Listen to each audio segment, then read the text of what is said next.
It's a great pleasure to be back in Israel and to see so many old friends who were in the classroom so many years ago when we were all younger, a lot younger as it turns out. Thank you. I was struck by Dov Lautman's comment that if I got to get it right, if you can't measure it, don't do it, which is a good prescription for. Hold on, folks.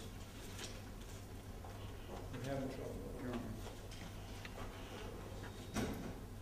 Now we're into Rick's. Can I close Rick's thing?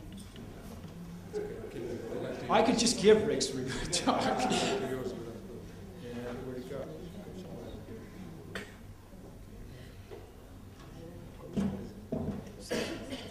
There we go. Just don't want to get. This one?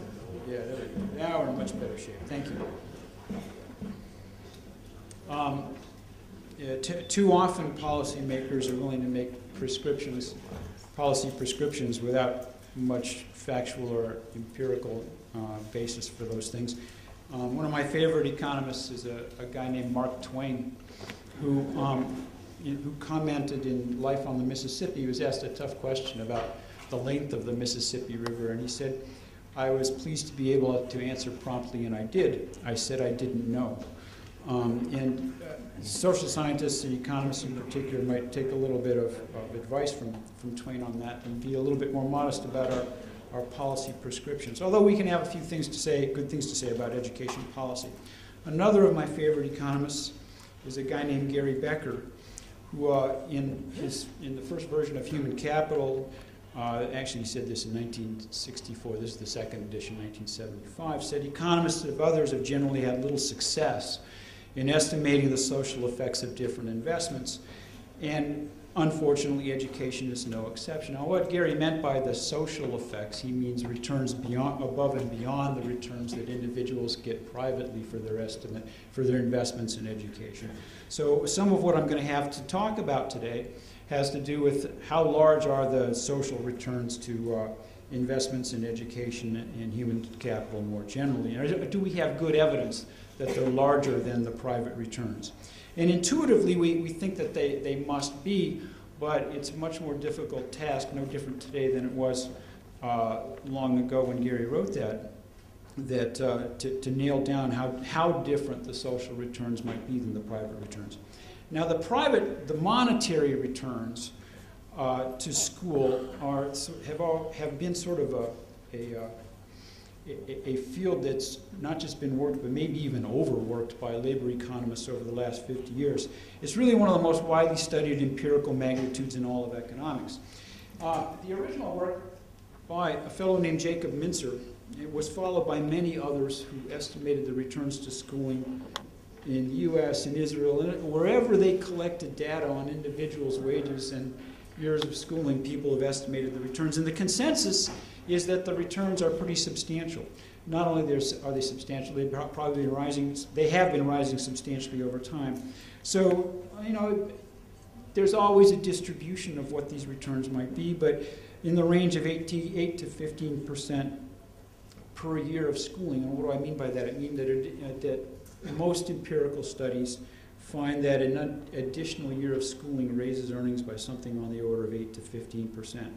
There's not much evidence of the types of, if you're a statistician or an econometrician, you're always worried about various kinds of biases that could go in there. For example, smart people get more education, and they would earn more money anyway. Well, that turns out to be not that important for estimating the returns, so there's little evidence of that type of selection bias.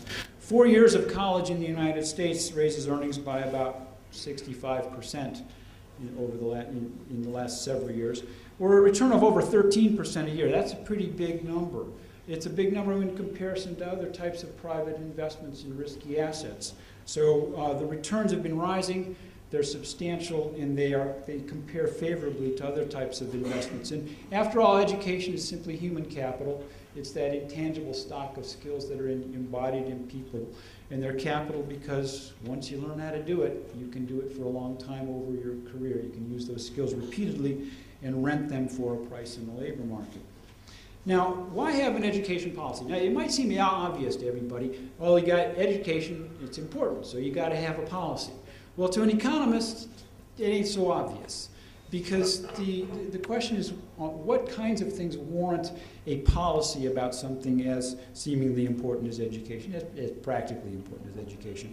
Now, none of the stuff I've talked about the positive returns and high returns, really calls for public policies to deal with education. Yet all developed countries in the world have such policies.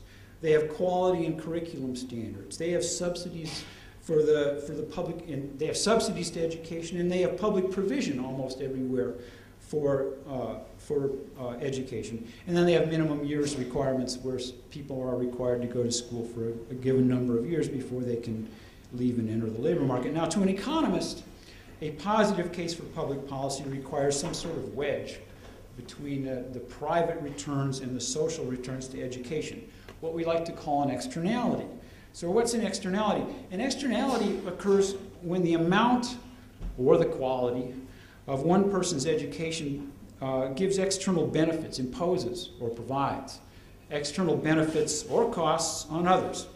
If it's a benefit, there's a positive externality, and there's a positive then economic case for encouraging education. That is, my educational choices don't encompass all of the social returns to education, so my incentives, if left to my own devices, is not to get enough of this stuff, because my educational choices, if there are externalities, benefit you.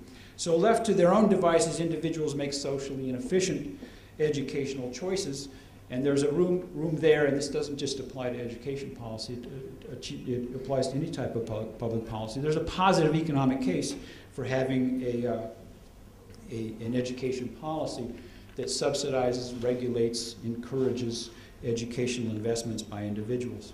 So here's a short taxonomy of the returns to education. If private returns are equal to the social returns, then education benefits only the person who gets it.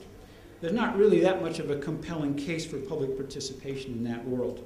Now, most of us have the intuition, though it's harder to prove, that the social returns are substantially larger than the private returns. That if, as I put it before, people are left to their own devices, they won't get enough education, and it'll have negative ramifications for the rest of society. In that case, an individual's education benefits others, so that public expenditure and regulation and subsidies may enhance the efficiency of the outcome in an economic context. And there are also those who have argued, though they don't argue so much today, that there are situations where the private returns actually exceed the social returns. My students, my MBA students at the University of Chicago, believe a version of this kind of thing because they think when they come to the university, they're smarter than everybody else anyway, and all we're there is to prove it and label them as MBAs from the University of Chicago, and they would have produced the same amount had we not taught them anything. In that case, education may serve as simply a signal of the fact that you are one of the more productive individuals, even if it doesn't actually add to your stock of usable human capital. And in that world, there can actually be too much education. And as I note at the bottom of this slide, no one really believes that so much today, although it was once a popular view back in the 1960s and 1970s. Now, here are some of the elements of those private returns I've talked about. And these are the ones that presumably, if people are acting in their own self-interest, would be taken into account by all those individuals.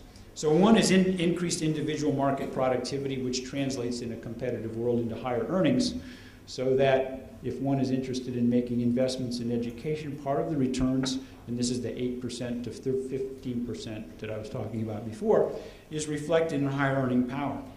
But it also education has other effects as well. And all of these are, the ones I'm still talking about are ones that are internalized, are realized by individuals. One is that they make you more productive at home.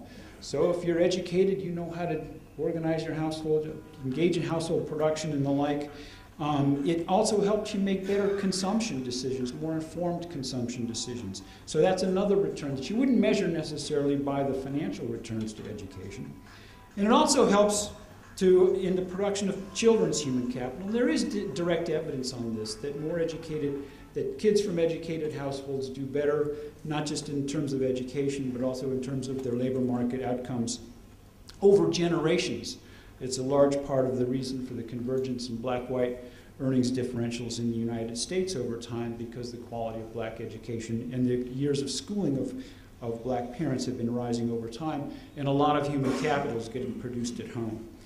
Education tends to lead to, because of these types of choices we've been talking about, also leads to improved health and longevity outcomes. So part of the private returns to education is you live longer and you'll live better. And then there's education as consumption. It allows me to consume human capital type goods. I can have conversations with you folks about interesting things, and that's a form of consumption for which I get the private returns. And then there's matching and a sort of mating where more educated people tend to go off and marry each other, and that's also part of the private returns. Well, now let's talk about the social returns, which are more important for a conversation about social policy.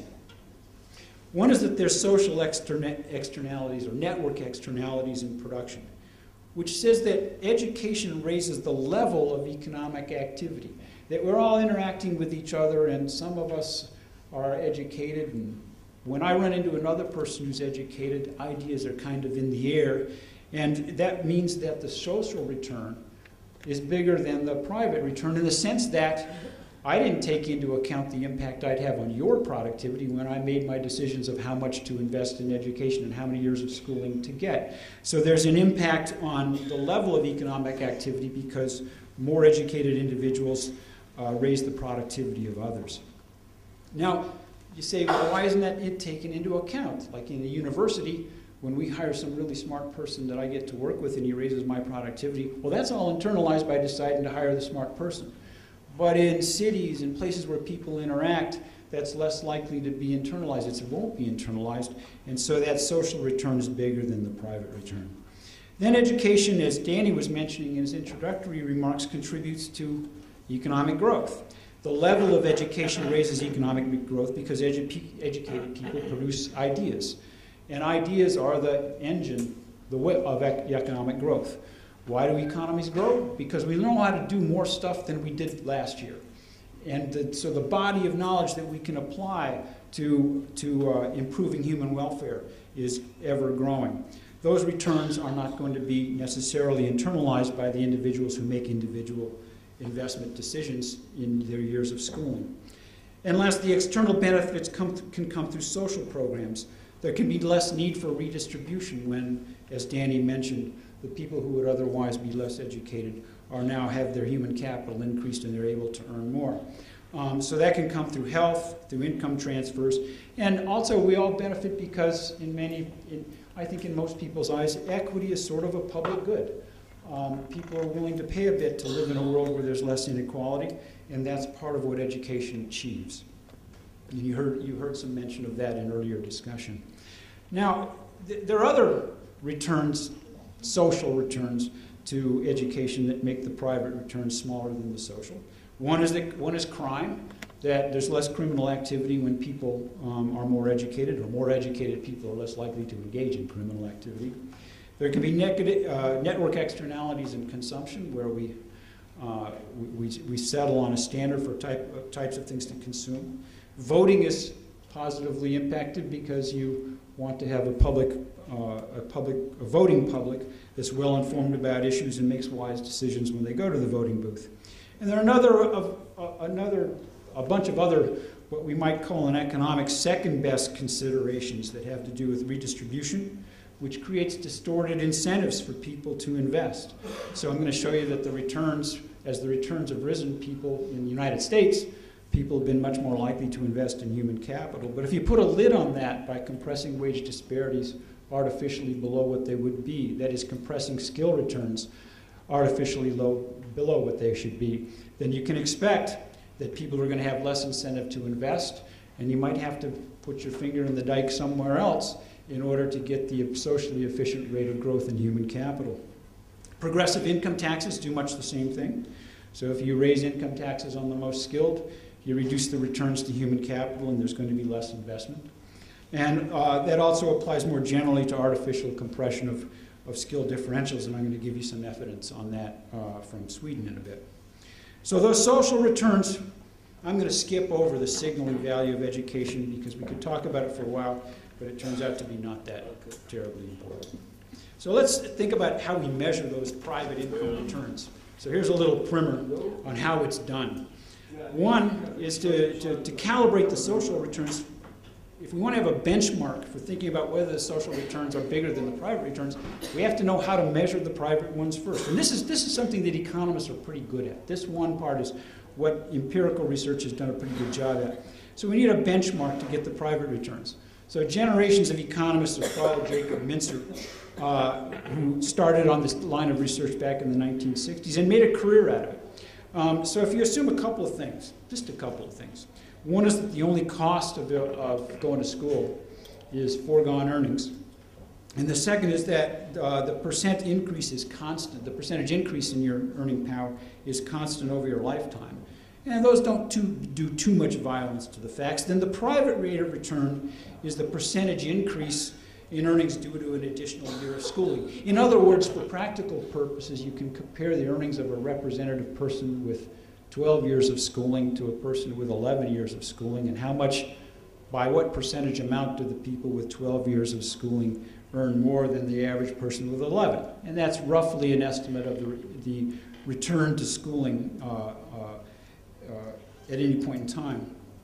Now, I'm an economist, so I had to throw an equation in there. You can admire it at your leisure, but that's the way that people actually estimate the returns. They run a regression of the log of people's individuals' wages on a bunch of stuff and the number of years of schooling, and that percentage increase, that thing that's called rho in the picture up there, is the private monetary return to education.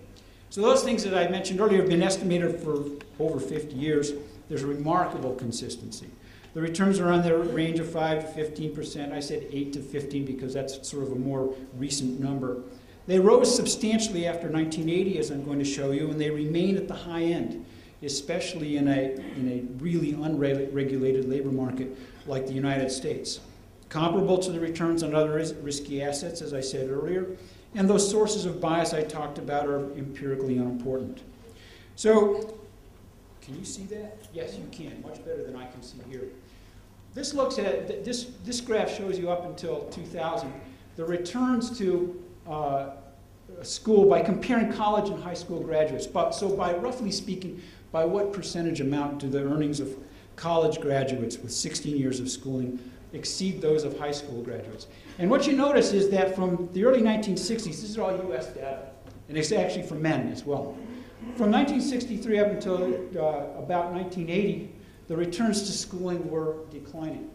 Now, why might that be so? Well, one reason was that in the United States, we were vastly expanding the public education system. And there was also a war going on in the 1960s, and you could get out of it if you went to college. So lots of people went to school, and they all came pouring out into the labor market, especially in the early 1970s. And so the returns to schooling were drifting down. To put it another way, as an economist would say it, supply was growing faster than demand for people with skills, and so the price of skilled people was declining. And then, right here, if Danny remembers, I entered the labor market, and I made the returns go up, because that's when I got my job at the University of Chicago. Stan Fisher was around then. He'll remember that I was on the market in those days. But the other thing that happened there is that a friend of mine, Richard Freeman, wrote a book called The Overeducated American. And the theory was that the returns to too many people have been going to school, and it's been driving the price of skills down, and that people should be told, you know, maybe you shouldn't go off and get a college degree. You'd be better off working in the grocery store or the gas station or something like that. And that type of advice for a while was actually given by a lot of high school counselors who weren't quite aware of what was going on. But in Richard's book, no sooner was the ink dry than the world turned on a dime. And the returns from 1980 up until the 2000s, and it's remained high today, the returns roughly doubled.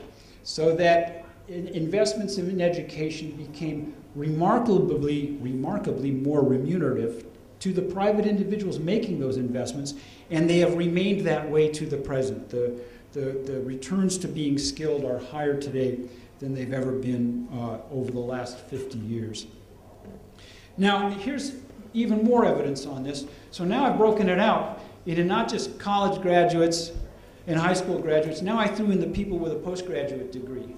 And they were rolling along up to 1980. And then kaboom, their returns rose even faster. So that as you go up the skill distribution, every way that economists have to measure, in our business, have to measure these returns, the returns have been getting bigger. Skills have become more scarce. That is, now since 1980, demand has been outstripping supply of skills. And so that the investment in education, both at the college level and for postgraduate skills, have become ever more in the money, as I tell it to my students at the university when they complain about their high tuition bill. So here's some implications for social policy. The rising returns mean that there's an increased scarcity of skills in the labor market. So social policies that combat inequality have a secondary effect that may exacerbate the problem. Because if you combat inequality by either raising the returns to the compensation, the earnings, the income of people who are less skilled, or capping the returns for people who are more skilled, that artificial compression of wages sort of masks the fundamental economic issue forces that are causing returns to rise. And that can come through artificial compression of the wage distribution, it can come through tax policies, or it can come through income redistribution in all forms. So the paradox that occurs is that public expenditure can arise not only for the social returns bigger than private returns that I've talked about before, but the social policies themselves can make the social returns bigger than the private returns, which may call for public expenditures to offset people's reduced incentives to invest in education. In Sweden and Australia, where the government policy went to extreme levels in redistributing income and compressing the wage distribution, Swedes ended up, as I'll show you in a second, going to school in much smaller numbers. And when they did go, they studied things like Swedish literature and things that really didn't have much human capital or skill value. So it became something of a problem for Swedish public policy because education was not, because of the private incentives to invest, was not rising as fast as efficiency would dictate.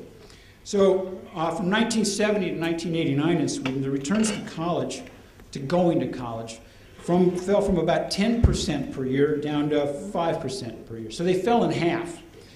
At the same time, the fraction of college-age youth attending college fell from 13% down to 8%. So they had lower incentives to go, and lo and behold, they were less likely to go. Then from 1990, the returns increased to about 8% per year of additional schooling beyond high school, and enrollment rebounded. And I'll show you a picture of it. There it is. The dashed line is university enrollment, starting from 1968 over here up until where our data ended in 2002. And it fell, the university enrollment was following the returns on the right-hand scale measured up there. So the dark line is the returns to a college education. It fell as public policy compressed wage differentials in Sweden. And then as the returns were allowed to rise somewhat, university enrollments responded accordingly. Now, if you look at the same kind of data in the United States and the way it followed that change in the returns to schooling over time, what I've got here is for individuals' graduation years from high school. So the 70 there refers to people who graduated from high school back in 1970.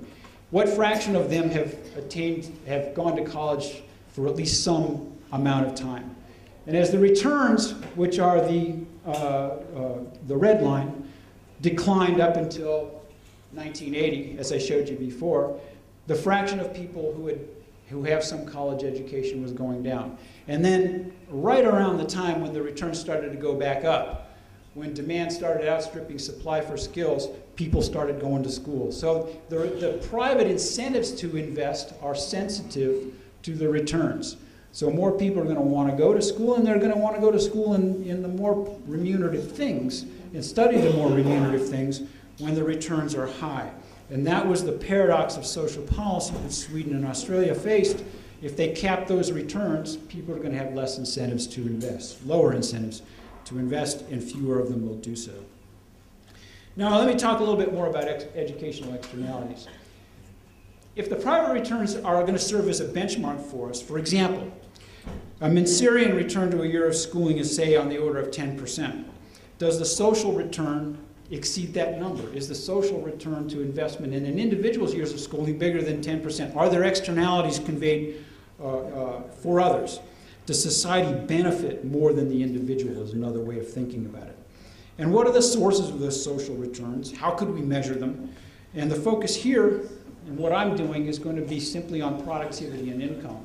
So I'm going to use data on countries and their years of schooling to try to back out some evidence, if there is such evidence, on social returns being bigger than private returns. So one source of externality is a higher level of productivity, and I alluded to this before. My colleague, Robert Lucas, who won a Nobel Prize for Rational Expectations, but he ought to get another one. In physics, they've given two. In economics, they give them to everybody who walks down the street. But Bob should get another one for thinking about the effects of human capital on economic growth. And in a seminal article in 1988, he argued that productive ideas from social interactions outside of firms are kind of in the air in places like cities. And so when two educated people run into each other, there's more likely to be a spark than when two uneducated people run into each other, or when an uneducated person runs into a less educated person. So that is part of what explains the productivity of cities. Growth of education then leads to growth in output, because there are more sparks flying around when there's more ideas in the air. So growth effects exceed the private return. That is, if you and I bump into each other and we create that spark, there's a social benefit that's not taken into account by either one of us in deciding on whether we should get our additional years of schooling. So then the growth effect exceeds the private return. More educated societies are richer, and they're the ones who might subsidize the production of education, might have subsidized the production of education. A twist on this is that higher growth of productivity depends on the level of education, because educated people produce more ideas. So the level of education leads to growth of output. More educated societies then grow faster. So it's not just that getting more educated causes you to grow more. It's that just having a high level causes higher rates of economic growth. So I'm going to do a little bit on the growth accounting, on using growth accounting, as economists call it, and implications for social returns. So economists have been collecting data on productivity and per capita income for countries around the world for a very long time. And the data cover a period of roughly 50 years, and there's hundreds of countries. You can merge in similar data on educational attainment. Rick Hanashek is going to talk about the same kind of data in a little bit, of the population and for demographic groups. So what's the connection then, I want to ask, of rising educational levels on per capita income? How does it affect productivity? How does it affect economic growth? So the empirical question then comes down to, is the impact of schooling on national average productivity larger than its impact on individual productivity? So for example, is there compelling evidence that an additional year of schooling for the population as a whole, so raising the average level of the education in the population, raises productivity by something on the order of 20%, say, when the private return is only 10%, so then an economist might look at the difference and say, well, that extra 10% is the external benefit of increased education. Would that it were true, because my evidence indicates that there's not all that much evidence for that kind of point. Excuse me. So if we look at schooling and growth, the data come from over 100 countries over 30 years. The change in education is related to the change in productivity, and the social return turns out to be, well, about 10%. That if you raise the average education of the workforce by an additional year, productivity of the workforce, total factor productivity, per capita income goes up by about 10%. That's somewhat higher than the private returns for the period studied, but nothing to really write home about. So there's some evidence consistent with social returns, but it's not all that compelling. And there are also many confounding factors that are correlated with rising education and income. Now, another approach that economists take is to look at states and cities and say, well, do people who live and work in places that have a more educated workforce earn more? So incorporating their own individual return, is my productivity higher if I live in a city where people have more education on average? And the answer is yes. And the first response that economists had to that was, well, that's evidence for social returns bigger than private returns. But if you think about it, if for reasons other than education itself, if smart people just like to congregate together and hang out together, then you're going to find that people with more educated, who earn more, live in places where other people are more educated, because we all want to hang around together. So the evidence for social returns bigger than private returns in that dimension were not all that compelling. It looks like a social return, in other words, even if there's none.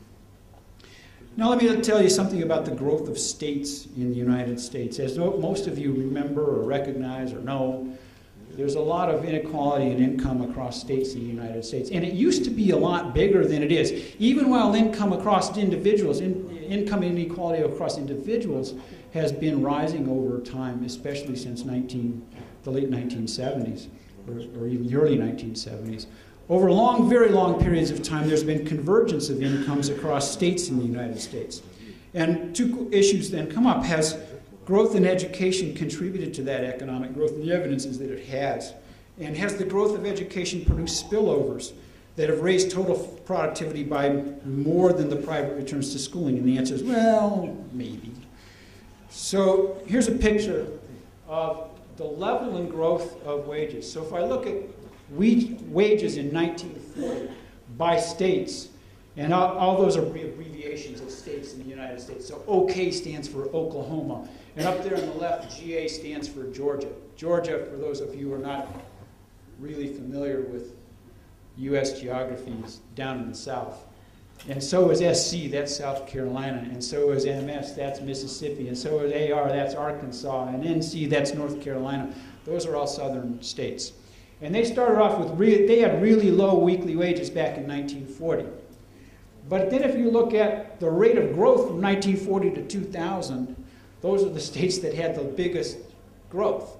So that inequality across states has been fallen rapidly over time. Mississippi's still way behind Connecticut, but they're not as far back as they used to be. And that's the message that comes through in these data. Well, why did that happen? Well, here's the level and growth of schooling across those places.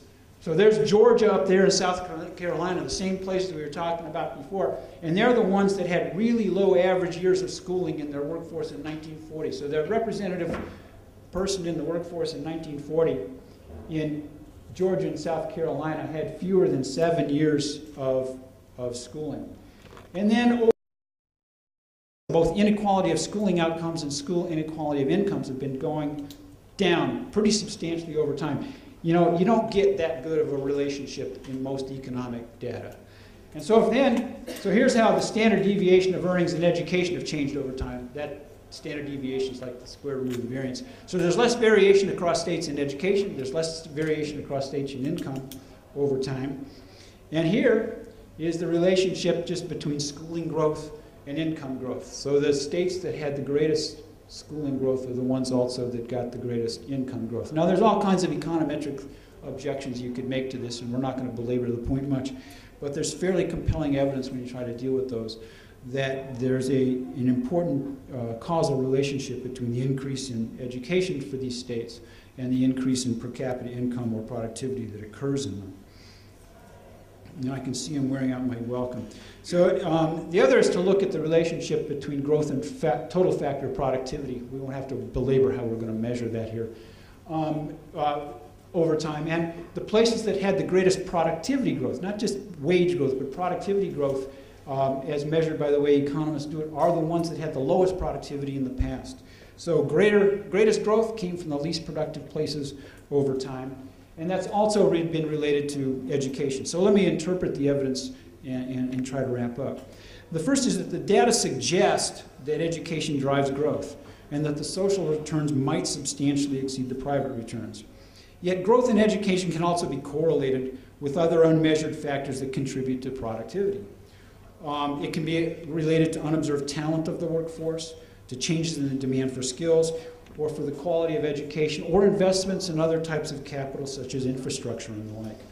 So when we took a deeper look at the data looking at total factor productivity, we tried to control for environmental factors. In the type of data we had, we not only knew where you were living and working, we know where you went to school. So we know that a guy went to school in Mississippi, even if he was working in California. So you can try to sort of control for the background of individuals by looking at where they grew up rather than where they are now. So it controls for differences in skill or quality over time.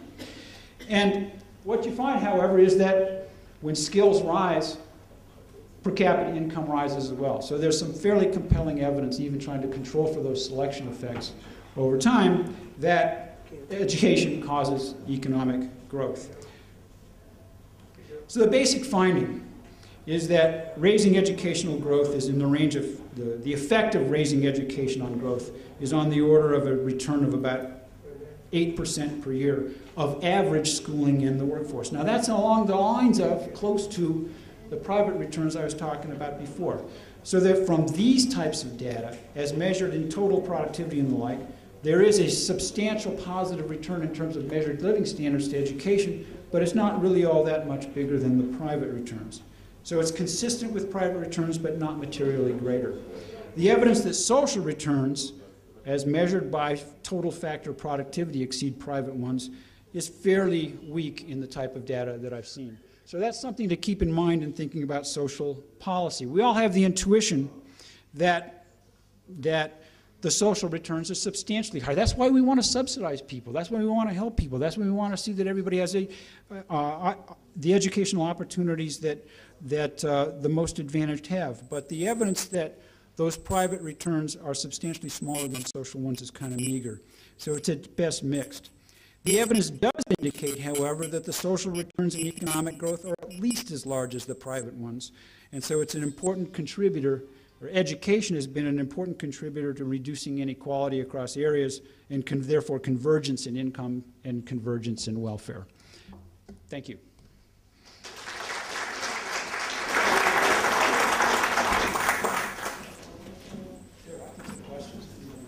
I think we have time for one question from the floor, perhaps. Does anybody has a question? That's a small floor. Is there a microphone? Just a second. Yeah.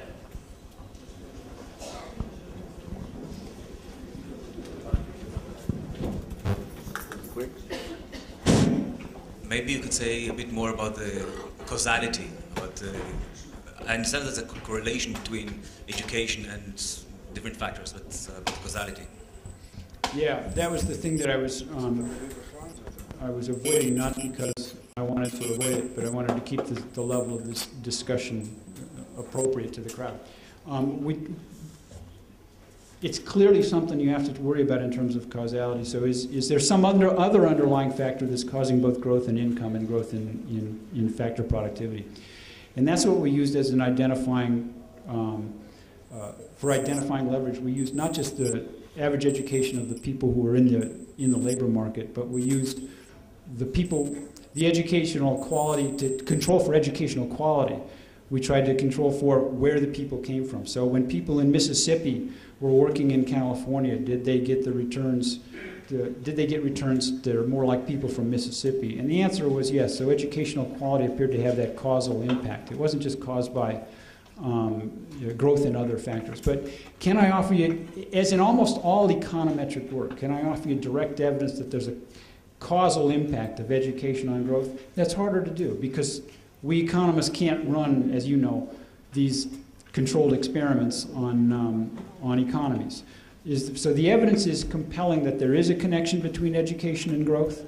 I don't know of any evidence that says that the social returns or the returns to education are substantially smaller than we see in the private returns to growth. Private returns to education, I should say.